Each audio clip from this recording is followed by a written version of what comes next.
नमस्कार, मैं अभिनव राय एक बार फिर से आप सबका स्वागत करता हूं अपने YouTube चैनल नॉलेज एकेडमी अभिनव में। और आज हम लोग बात करेंगे सीटेट के लिए नेक्स्ट चैप्टर, वो है संवेग यानी इमोशन यानी संज्ञान। क्या होता है ये इमोशन यानी संज्ञान या संवेग? क्या है ऐसी चीज जो इसमें होता है? यानी हमारे अंदर एक ऐसी भावना है, एक ऐसी अनुभूति जो मन के अंदर उत्पन्न होता है और वो शरीर पे प्रकट होता है। ओके, क्या होता है? यानी संवेग से अभिप्राय एक प्रकार की ऐसी भावना हो या भावनात्मक अनुभूति जो होता है, जिनकी उपस्थिति का एहसास कुछ विशेष प्रकार के शारीरिक लक्षणों से होता है। क्या होता है? कुछ विशेष प्रकार के शारीरिक लक्षणों से होता है। अर्थात हम अगर गुस्सा करते हैं, यानी गुस्सा क्या है, क्रोध क्या है, एक संवेग। गुस्सा करते हैं तो हमारे अंदर एक चिड़चिड़ापन आता है, दांत पीसते हैं, हाथ मजबूत करते हैं, ठीक, घूर के देखते हैं, कान आंख लाल होने लगता है, चेहरा लाल होने लगता है, कपकपी हो जाती है। ये सब क्या है? कुछ हमारी लक्षण है जो संवेग, जो हमारे अंदर प्रकट ऐसी भावनाएं हैं जिसका प्रकट जो होता है वो हमारे शरीर के बाहरी आवरण से होता है। यानी आप देख सकते हो, आप जान सकते हो कि बच्चा गुस्से में है। वही डर एक प्रकार का संवेग है। डरते भी हैं तो लोग कांपने लगते हैं, भागते हैं जगह से। तो इस तरह की तमाम जो चीजें जो हमारे मन के अंदर उपस्थित हैं और वो शारीरिक प्रकट होती हैं, वो है हमारा संवेग यानी इमोशंस। ओके, इससे एक नंबर के क्वेश्चंस हमेशा बनते हैं रिपीटेड सीटेट में, इसलिए इसको पढ़ना भी जरूरी है। याद रखिएगा, मोटिवेशन संवेग एक तरह जुड़े हुए चैप्टर है। ओके, तो हम लोग स्टार्ट करते हैं। तो जो लोग चैनल पे नए हैं वो चैनल को सब्सक्राइब कर लीजिए, क्योंकि सीटेट से रिलेटेड चीजें, चैप्टर भी और साथ ही साथ जो क्वेश्चंस हो रहे हैं वो भी आपके लिए आते रहेंगे, आपकी तैयारी होती रहेगी। साथ में पेडागोजी भी स्टार्ट करेंगे और करंट जो है वो भी पैरेलल में भी चल रहा है। आप देखेंगे 10-10 क्वेश्चन की करंट अफेयर्स के क्वेश्चंस, जो कि जनवरी से फरवरी, मार्च, अप्रैल, मई तक के जो करंट अफेयर्स है वो मैं धीरे धीरे आपको करवाता चल रहा हूँ। जनवरी फरवरी का करवा दिया, मार्च तक का भी करवा दिया है, अप्रैल के भी कुछ एक सेगमेंट बना दिया हूँ मैं। तो इस पे जरा देखिएगा कि करंट के भी सेगमेंट धीरे धीरे आपके साथ चल रहे हैं। अगर इसी तरह 10-10 क्वेश्चन आप करते रहें तो आपको पता चलेगा कि आप एक दिन कितना बड़ा क्वेश्चन आप तैयार कर लेंगे। ओके, तो चलिए जुड़ते हैं और जल्दी से चैनल को सब्सक्राइब कर लीजिए ताकि आप इस तरह के और भी बेहतर क्वेश्चंस को कर पाए। तो ये क्या है? ये संवेग है, याद रखिए इमोशंस। या तो ये तो बहुत बेहतर चीज है, लेकिन इमोशन में बह के बहुत सारी चीजें गलत होती है। लोग कहते हैं कि गुस्सा में कभी कोई भी फैसला लेना उचित नहीं होता। सिर्फ गुस्सा नहीं, किसी भी इमोशन में बह के फैसला लेना अच्छा नहीं होता। चाहे वो प्रेम हो, गुस्सा हो, डर हो या किसी भी तमाम तरह के कोई भी संवेग हो। अभी संवेग के बहुत सारे क्राइटेरिया हम लोग पढ़ेंगे। कोई भी संवेग आपके मन, तन, दिमाग सब पे हावी हो जाता है और कहीं ना कहीं आपको गलत फैसले की तरफ ले जाता है। तो किसी भी इमोशन में बह के आपको निर्णय लेना नहीं चाहिए। ये आपके लिए क्या करेगा? दुखदायक होगा। हम लोग जब जीवन कौशल पढ़ाते हैं उसमें पढ़ाते हैं कि निर्णय एक तरह का कौशल है और उसमें किससे बचना चाहिए। तो सबसे इंपॉर्टेंट चीज है संवेग से। चाहे वो प्रेम का संवेग हो, चाहे वो गुस्से का संवेग हो, किसी भी कीमत में संवेग खतरनाक होता है। ओके, यानी एक संवेग में बह के इंसान हमेशा अपना बुरा करता है। इसीलिए संवेग होना, क्योंकि संवेग का एक लिमिट में होना बहुत जायज है, लेकिन संवेग अपने दिमाग को चढ़ जाए वो डेंजरस है। संवेग में बह के हम अपना काम, अपने फैसले नहीं ले सकते। ओके, चलिए तो हम लोग बात कर रहे हैं संवेग क्या होता है, कैसे होता है। ठीक, तो संवेग हमारी क्या है? एक भावनाएं हैं जो हमारी शारीरिक के भावनात्मक यानी शारीरिक लक्षणों पे आता है कि यही चीज क्या है? हमारे संवेग कहलाते हैं। प्रकार देख लेते हैं, किसने किसने कितने प्रकार से संवेग बताए हैं। ये क्वेश्चंस ही आते हैं कि संवेग इनमें से क्या है, कौन है, कैसे है। ठीक, तो सबसे पहले हम लोग देखते हैं गिलफोर्ड के अनुसार कितने संवेग बताए गए हैं। गिलफोर्ड के अनुसार तो याद रखिएगा, प्राथमिक, द्वितीयक और कृत्रिम संवेग। ठीक है, प्राइमरी, सेकेंडरी और मैन-मेड यानी कृत्रिम। ठीक है, तो ये संवेग बताए गए। प्राथमिक संवेग, द्वितीयक संवेग, कृत्रिम संवेग, ये गिलफोर्ड ने बताया। प्राथमिक संवेग वो होता है जो हमारे जन्म से स्टार्ट होता है, यानी हमारे अंदर पाया जाता है। वो होता है क्या? प्राथमिक, जैसे कि प्रेम, भय, है ना। ये सब क्या है, हमें शुरू से प्राप्त है। प्रेम, भय, क्रोध, ये सब क्या होता है, हमारे प्राथमिक संवेग होते हैं। ओके, जो द्वितीय संवेग होता है वो प्राथमिक संवेग पे डिपेंड होता है, वो होता है क्या, द्वितीय संवेग। ठीक, जाहिर सी बात है, अगर प्रेम करेंगे तो कष्ट होगा, होगा, जरूरी नहीं है कि यही चीज प्रेम के साथ कष्ट ही हो, प्रेम के साथ स्वार्थ, खुशी भी हो सकती है, मतलब प्रेम पे ही निर्भर होगा। यानी प्रेम अगर अच्छा है, सफल हो गया तो अनुराग भी हो सकता है, प्रेम अगर विफल हो गया तो कष्ट हो सकता है, जाहिर सी बात है। ओके, भय, अगर भय की बात करें तो भय में इंसान कष्ट में भी हो सकता है, तनाव में भी हो सकता है। ठीक, भय अगर क्लियर नहीं हुआ तो आप तनाव में आ जाएंगे। और दूसरी चीज है क्रोध, और क्रोध से इंसान दुख में आ जाता है, पीड़ा में आ जाता है, तकलीफ में आ जाता है। ओके, तो ये सब क्या है, ये हमारे द्वितीय संवेग है जो प्राथमिक संवेग की वजह से होते हैं। याद रखिएगा, प्राथमिक संवेग जो जन्मजात संवेग होता है, दूसरा द्वितीय संवेग जो प्राथमिक संवेग की वजह से होता है, और कृत्रिम संवेग जो हम इसकी वजह से अपने आप अपने अंदर हम लोग इसको जागृत कर लेते हैं। जैसे स्वार्थपन, स्वार्थी, प्रेम में अगर कष्ट हुआ तो हम स्वार्थी बन जाते हैं। जाहिर सी बात है, 100% है ये कि प्रेम में अगर कष्ट हुआ तो हम क्या बन जाएंगे, स्वार्थी। ओके, प्रेम में कष्ट हुआ तो हम क्या बन जाएंगे, स्वार्थी। और भय, भय में तनाव हुआ तो भय को जानने का प्रयास करेंगे, और भय में तनाव अगर जुड़ गया तो हम इसे हटाने का भरसक प्रयास करेंगे, और वो होगा बौद्धिक स्तर पे काम करेंगे। बौद्धिक स्तर पे यानी हम जानने का प्रयास करेंगे कि आखिर ये भय है क्यों और कैसे इसे छुटकारा पाया जा सकता है। ठीक, क्रोध में दुख हुआ तो नैतिकता आएगी, ये बात नहीं करना चाहिए था और कहीं ना कहीं हमसे गलती हो गई। ठीक, तो ये चीजें किसने दिया, गिलफोर्ड ने। यानी 3 प्रकार बताया, प्राथमिक, द्वितीयक और कृत्रिम। प्राथमिक में जो कि हमारे जन्मजात संवेग है, प्रेम है, क्रोध, प्राथमिक संवेग पे डिपेंड करता है हमारा द्वितीय संवेग जो कष्ट, तनाव और दुख है, और कृत्रिम संवेग, इन दोनों के लिए एक नया जन्म उपज जाता है जो कि हम अपने अंदर जानबूझ के जन्म करवा देते हैं, वो है स्वार्थी, बौद्धिकता और नैतिकता। ओके डन, ये किसने कहा, ये गिलफोर्ड ने कहा। नेक्स्ट इस पे है गेट्स ने। गेट्स का पूछा गया है कि गेट्स ने कितने प्रकार के संवेग बताए हैं। गेट्स ने कितने प्रकार के संवेग बताए हैं, तो 5 प्रकार के संवेग बनाए हैं। क्रोध, क्रोध, भय, प्रेम,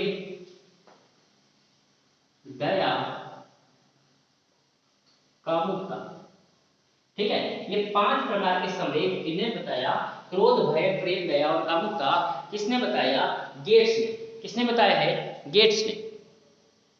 ओके, किसने बताया, गेट्स ने। यानी हम गुस्साते हैं, भय में डरते भी हैं, प्रेम भी, दया भी, और साथ ही साथ कामुकता भी है। कामुकता मतलब ऐसा प्रेम जिसमें शरीर शामिल हो जाए, उसे कामुकता कहते हैं। ओके, तो ये 5 प्रकार के संवेग बताए हैं, याद रखिएगा, बहुत ही इंपॉर्टेंट चीज है। साथ ही साथ वॉटसन ने भी बताया है 3 प्रकार के, भय, गुस्सा यानी क्रोध और प्रेम। ठीक है, 3 प्रकार के किसने बताया, वॉटसन ने। भय, क्रोध, प्रेम, ये किसने बताया, वॉटसन। नेक्स्ट रॉस के अनुसार, रॉस के अनुसार, रॉस ने भी 3 प्रकार बताया।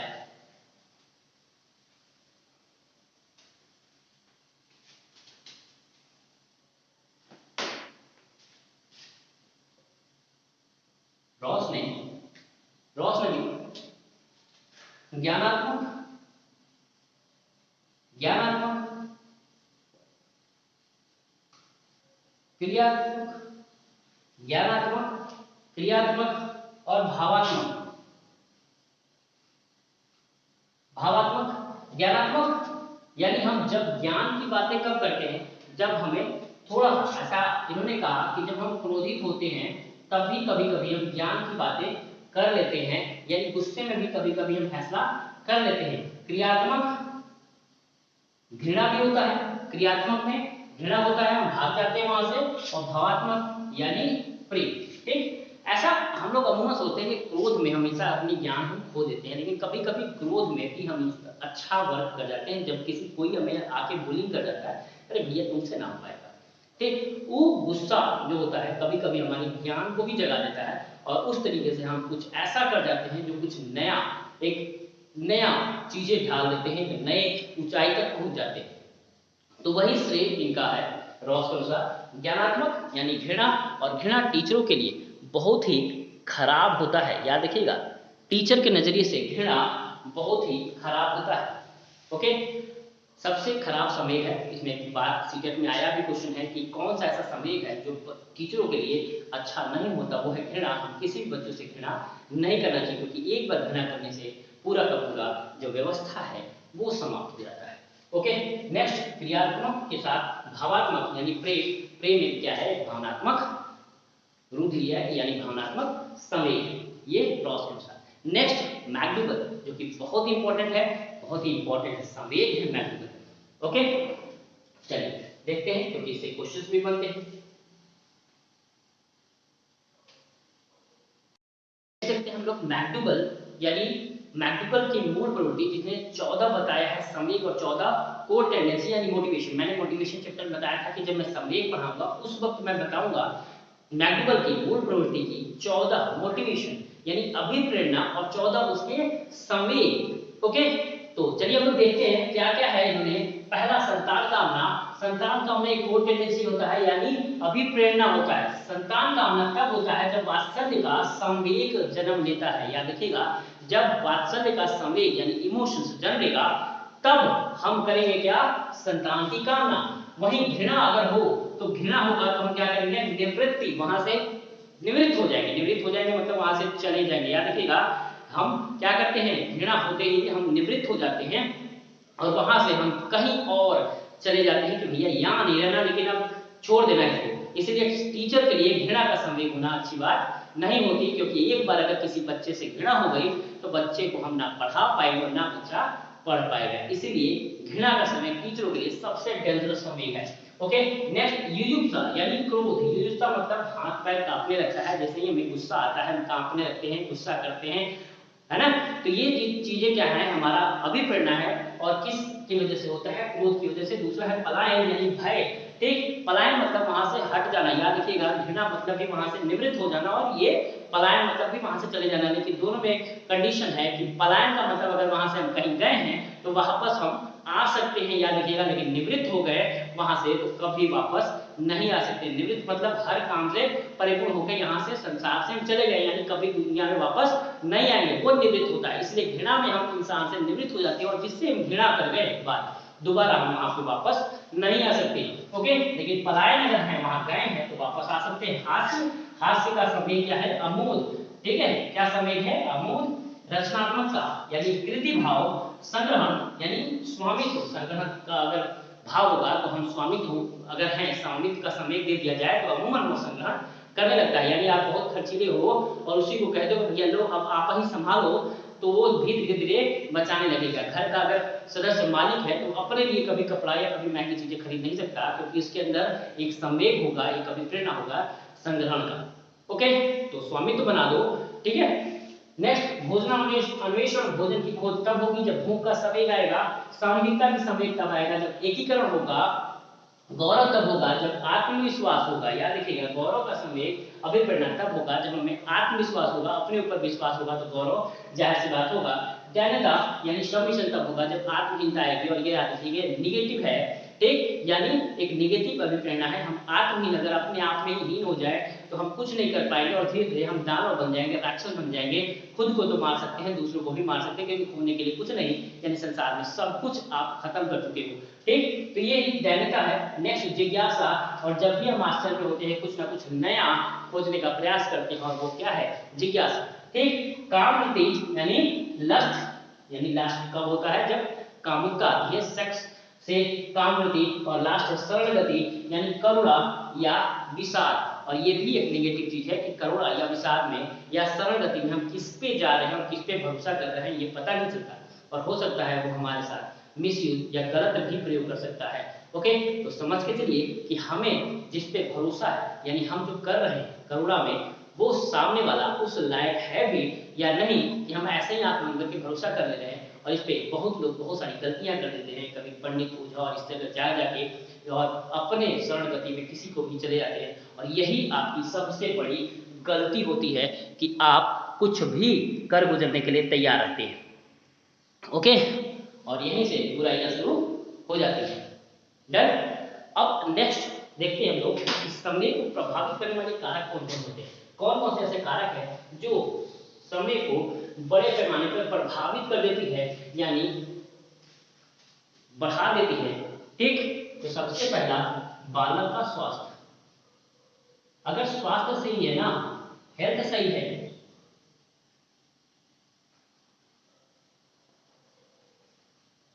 अगर हेल्थ सही है तो समय बहुत ज्यादा प्रभाव नहीं डालता। याद रखिएगा, अगर आपका हेल्थ सही है, आप हेल्दी पर्सन हो, तो इमोशंस बहुत ज्यादा आपको प्रभावित नहीं करता और आप अपने इमोशंस को कंट्रोल में रख सकते हैं। ठीक, शारीरिक विकास, अगर आपका शारीरिक विकास अच्छा है तो आप किसी समय के अंतर में नहीं आते हो। आपका अगर मानसिक विकास अच्छा है तो आप हर चीज सोच विचार के करते हो और किसी भी प्रकार का आप पे किसी भी प्रकार का कोई दबाव नहीं होता। ओके, बौद्धिक स्तर आपका अच्छा है। बौद्धिक स्तर यानी हर चीज आप सोच विचार के काम करते हो, हर चीज पे आप समझते हो कि ये करना उचित है या उचित नहीं है, तो उसको विधि को क्या कहते हैं, बौद्धिक स्तर कहते हैं। ओके, नेक्स्ट है बौद्धिक स्तर के बाद घरेलू वातावरण।